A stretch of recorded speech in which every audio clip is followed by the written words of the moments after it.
Pak Presiden Jokowi, tolong bantu kami buat jembatan, karena kami sudah capek lewat kali setiap hari. Sebuah video yang memperlihatkan 10 siswa sekolah dasar yang meminta jembatan ke Presiden Joko Widodo, viral di media sosial, Selasa, tanggal 14 Februari tahun 2022.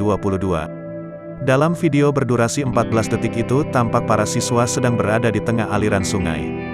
Mereka mengaku lelah ke sekolah lantaran setiap hari harus melintasi sungai. Bapak Presiden Jokowi, tolong bantu kami buat jembatan, karena kami capek lewat kali, sungai, untuk pergi ke sekolah, pinta mereka dalam video tersebut. Setelah ditelusuri, para siswa tersebut berasal dari Kampung Niosanggo, Desa Fatatu Timur, Kecamatan Wewaria, Kabupaten Ende, Nusa Tenggara Timur. Mereka merupakan pelajar SD Niosanggo. Kepala Desa Fatatu, Ishak Abeldo, membenarkan bahwa para siswa di dalam video tersebut merupakan warga desanya. Ia mengatakan, ketika musim hujan dan banjir para siswa sering mengalami kesulitan saat hendak ke sekolah. Sebab, mereka harus menunggu air sungai surut.